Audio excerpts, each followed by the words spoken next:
Hammaga salom va nihoyat men yoqtirgan personajlardan biri Daredevil serialining 2-sezoni tugadi. Bundan tashqari Punisher, ya'ni jazolovchi personajining ham maxsus proyekti chiqarildi. Ularda esa yashirin belgilar juda ham ko'p.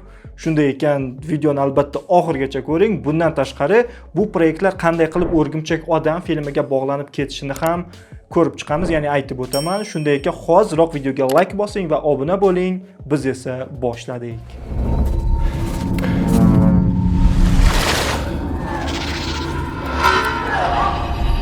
Ikkinchi sezonga o'tib ketishdan oldin birinchi sezonda nimalar bo'lganini ozgina eslab olsak, xo'sh, birinchi sezonda nima bo'lgan edi? Daredevil, ya'ni Matt Murdock o'sha azaliy raqibi Kingpinga qarshi kurashgan, faqat Daredevil obrazida emas, Matt Murdock, ya'ni advokat obrazida toza qonun bo'yicha yo'q qilaman uni degan edi, lekin birinchi sezonda kurashdi va bu o'xshamadi. Shundan so'ng ikkinchi sezonda to'liqligicha Daredevil obraziga o'tdi, ya'ni tan oldi toza qonun yo'li bo'yicha uni yenga olmasligini va o'sha mashhur qora kostyumini kiydi va u ikkinchi sezonda uddaladi. Ya'ni jang sahnalari, yangi chiqqan kameolar hammasi zo'r, lekin menga eng yoqqani oxirgi qismdagi sud sahnasi. Shunchaki etlarimni jimirlatdi vordi. Ya'ni jang sahnalaridan ham ko'proq yoqdi o'sha Matt Murdockni zalga kirib kelishi, Kingpinni bosim bilan uni aybdorligini isbotlab, o'zidan kechib bo'lsa ham isbotlab, uni qamoqqa tiqmasa ham quvg'in bo'lishiga sababchi bo'lgani shaxsan menga yoqdi, maza qildim. Lekin shu o'rinda aytib o'tishim kerak, birinchi sezon bilasiz, ozgina chalaroq bo'lib, kimdirlar ketib, kimdirlar kelib, mana shunday suratga olingan edi, lekin ikkinchi sezonda o'sha Netflixdagi ijodkorlar kelib ustida ishladi va men umid qilib turgan edim, ikkinchi sezon kamida o'sha Netflix oldin suratga olgan 3 ta sezon darajasida bo'lsin, agar yuqori bo'lsa vafshi tomim ketib qoladi deb yurgan edim, lekin ikkinchi sezon birinchisidan yaxshi, maza qildim. Kostyumi, jang sahnalari, kameolarga maza qildim, lekin baribir yuragimda o'sha Netflixdagi 3 ta sezon qolib ketar ekan. Lekin bu yomon degani emas. Hammasi zo'r, yoqdi. Albatta siz ham o'sha ham Netflixdagi seriallarda, ham yangi chiqqan serialni ko'rgan bo'lsangiz, albatta o'z fikringizni kommentda yozib qoldiring. Belgilarga o'tadigan bo'lsak, Daredevilning kostyumi komikslardagi o'sha mashhur 2 ta D harfi bor qora kostyum va bu shubhasiz men uchun Daredevilning eng yaxshi kostyumi. 4-qismda esa bu kadrda kuzatuvchi personajiga belgi qilingandek, lekin menimcha bu shunchaki tasodif, ammo yoqimli. Bilasiz, serial voqealari Nyu-Yorkda bo'lib o'tadi. Shu sababdan bizga bir necha bor qasoskorlarning binosini ham ko'rsatib ketishdi, ya'ni Momaqaldiroqlar filmidagi yangilangan binoni.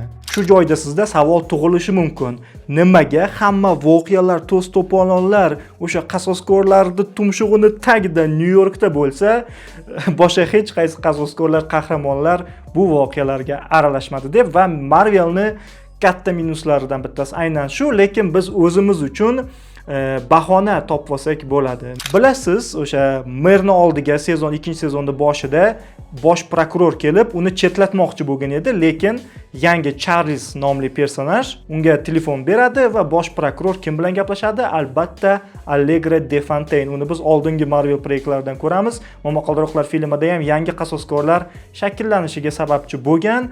Ya'ni u katta shishka tepada o'tiradi va bosh prokurorga aytgan, Fiskka tegma, u menga kerak deb, chunki o'sha Fisk qurollarni o'tkazmoqchi bo'ldi-yu, o'sha qurollar Allegraga ham kerak bo'lgan, chunki o'sha Jessica Jones jang qilayotgan sahnalarda ham Ox Group logosini ko'rdik qurollarda.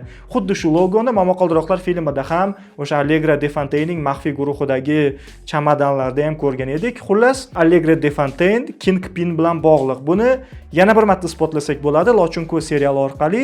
Bilasiz, Lochinko serialida Kate Bishopning onasi Eleonora Bishop Allegra de Fontaine orqali Yelena Belovani yollab Lochinko'zni o'ldirtirmoqchi bo'lgan. Ya'ni Eleonora Bishop Allegra de Fontaine bilan tanish bo'lgan.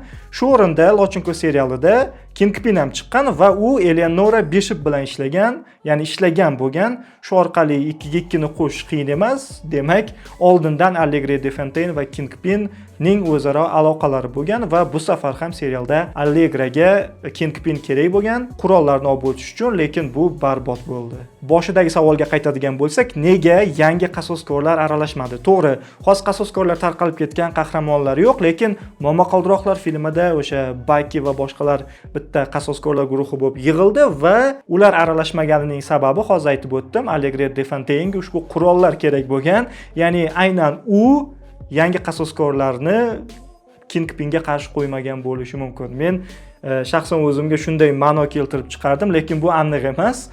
Sizda yaxshiroq variant bo'lsa, albatta kommentariyada yozib qoldiring. Aytgancha, Lochinko serialidagi o'sha qilichboz personaj ham ushbu 2-sezonda chiqdi va Matt Murdockga oz bo'lsa ham yordam bera oldi. Serial so'ngida esa Jessica Jonesning oldiga Luke Cage keldi va aniq bo'lishicha o'sha yosh qizcha Jessica va Luke Cagening qizi ekan. Luke Cage aytdi, men o'sha New Yorkdan tashqarida Allegra de Fontainening qo'l ostida topshiriqlar bajardim deb, ya'ni haqiqatan yana Allegra de Fontaine mana shunday qahramonlarni, super qobiliyatga ega odamlarni topshiriqlar uchun yollayotgan ekan va Luke Cage ulardan biri bo'lgan, lekin uning aytishi bo'yicha endi meni o'rnimga odam topishdi dedi kelganda va shu zahotda Charles samolyotda agent Poindexter bilan uchib ketayotganini ko'rsatishdi. Ya'ni Mergan personaji menga shaxsan yoqdi. Serialdagi eng aurali personajlardan bo'ldi. Maza qildim. Ya'ni uni o'zi ham maza qildi, yomonlik tarafdan yaxshilik tarafga o'tgani uchun va endi Allegra de Fontaine uni Luke Cagening o'rniga boshqa topshiriqlar uchun olib ketdi. Bilasiz, agent Poindexter, Jessica Jones, Luke Cage, Foggy va Karenlarni Netflix suratga olgan seriallarda ham ko'rganmiz. Lekin ulardan tashqari siz payqamay qolgan personajlar ham bor. Masalan, ushbu reportyor Bibi Urix. U oldingi serialdagi Kingpin o'ldirgan Ben Urixning jiyani. Serial so'ngida ham Bibi tog'asi ishlagan New York Bulletin nashriyotiga bordi. U yerda o'sha oldingi boshliqni ham ko'rdik. Bundan tashqari devordagi gazetalarda 2012-yil New Yorkdagi hujum va xalq hamda jirkanch o'rtasidagi Garlemda bo'lgan jang haqida ma'lumotlar yozilgan. Ular Netflix suratga olgan serialda ham bor edi. Yana Fiskning yordamchisi Wesley va politsiyachi Brett Mahoney ham serialda ko'rinish berdi. Xullas, oxirgi qismda Matt Kingpinning aybdorligini isbotladi va Marvel kino olamidagi eng mashhur sahnaga belgi qildi. I am Daredevil. I am Iron Man. Shundan so'ng Fisk aybdor deb topilib, unvonidan chetlatildi va New Yorkdan quvg'in qilindi. Matt esa qamaldi. Ha, u qahramon va hamma buni biladi, lekin shuncha vaqt shaxsini yashirib, hukumat ishlariga aralashgani qonunga zid. Shu sababdan uni qamashdi. Qamoqdagi bu kadr esa Loki serialiga belgi.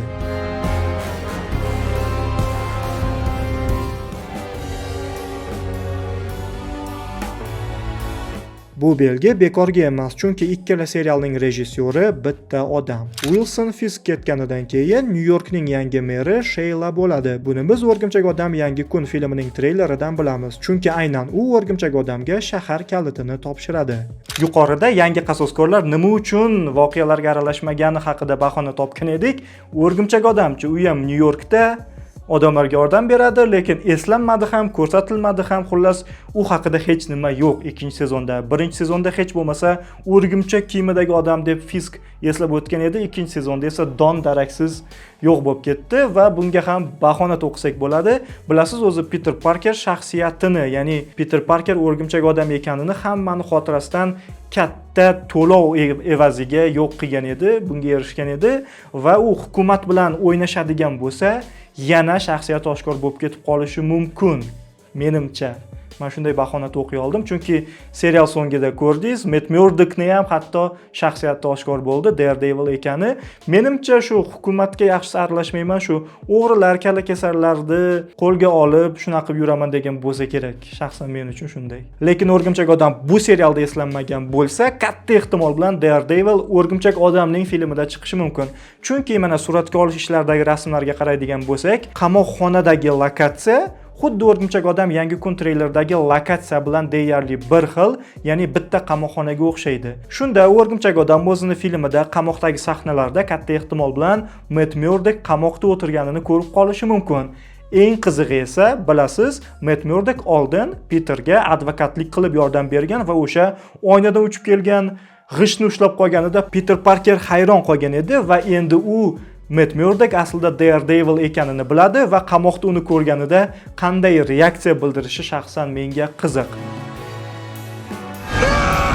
Lekin o'ylashimcha, Daredevil, ya'ni Matt Murdock faqat o'sha qamoqdagi cameo bilan filmda qolib ketsa kerak. Ya'ni kostyumini kiyib o'rgimchak odam bilan jang qilmasa kerak deb o'ylayman. Bunga sabab bor, chunki 3-sezon aynan o'sha qamoqdagi vaqtlari bilan boshlanadi. 3-sezon esa keyingi yil bahorda chiqadi. O'rgimchak odam filmida agar ozodlikka chiqib ketadigan bo'lsa, bu bir-biriga to'g'ri kelmay qoladi. Lekin men adashib, haqiqatan u filmda muhim rol o'ynaydigan bo'lsa, Daredevil o'rgimchak odam filmida shaxsan o'zim xursand bo'laman va shunday bo'ladi deb kutaman, lekin unchalik ishonmayapman bu narsaga. Yana 3-sezonning suratga olish ishlariga keladigan bo'lsak, Heather Glenn, ya'ni psixolog, yangi muzaga aylanadi. Bunga 2-sezonda yaqqol belgilar bo'ldi, chunki komikslarda ham ikkinchi muza ayol kishi bo'lgan. Suratga olish ishlarida esa uni ko'rishimiz mumkin. 3-sezonda yana biz himoyachilar jamoasini ham ko'ramiz, ya'ni Daredevil, Luke Cage, Jessica Jones va Metin Mushtlarni. Bundan tashqari Wilson Fisk ham yana New Yorkka qaytib kelar ekan. Endi bunisiga nima deysiz? O'zi Netflix 3-sezon, bu yoqda esa 2-sezon asosiy yovuz bo'ldi Kingpin. Yana 3-sezonga qaytib ketdi. Umid qilib qolamiz, u endi 3-sezonda xuddi muzaga o'xshab 2 yoki 3-darajali yovuz bo'ladi deb, chunki to'yib ketdik. To'g'ri, menga yoqadi. Vincent D'Onofrio zo'r o'ynagan. Lekin ko'payib ketdi-da to'g'risi. Menimcha katta ehtimol bilan o'sha o'rgimchak odam filmidan keyin qo'l guruhi Daredevilning 3-sezonida asosiy yovuzga aylansa kerak, yoki Marvel boshqa yangi yovuz o'ylab topishadi yoki guruhmi bilmadim. Xullas, iltimos Disney, Wilson Fisk yana asosiy yovuz bo'lmasin 3-sezonda.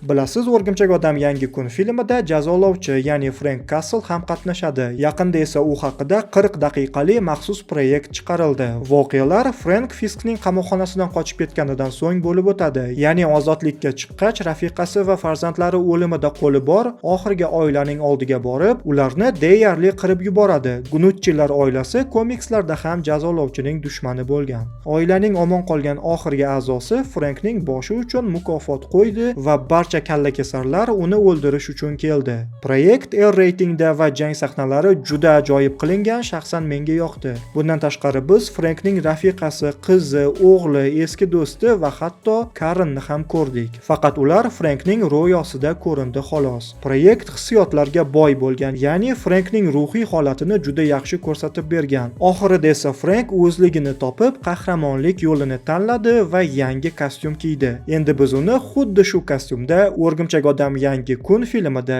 ko'ramiz. Filmning boshida Frank albatta o'rgimchak odamga yordam bermaydi. Katta ehtimol bilan uni Sadie Sinkning personaji Jean Grey qandaydir topshiriq bilan yollaydi. Shu sababdan ham treylerda o'rgimchak odam Frankka hujum qilmoqda, lekin keyinchalik baribir birga ishlab ketishsa kerak. Bu yog'ini esa filmni o'zida bilamiz. Filmga esa ko'p qolgani yo'q. Mana premyera sanasi chiqdi. Albatta kutamiz. Mana tahlil ham o'z nihoyasiga yetdi. Albatta siz ham bu proyektlar haqidagi fikrlaringizni kommentariyada yozib qoldiring. Shaxsan menga qiziq. Video yoqqan bo'lsa esa layklaringizni ayamang. Asosiysi kanalga a'zo bo'lib, qo'ng'iroqcha tugmasini bosib qo'ying. Yangi videolarda ko'rishguncha.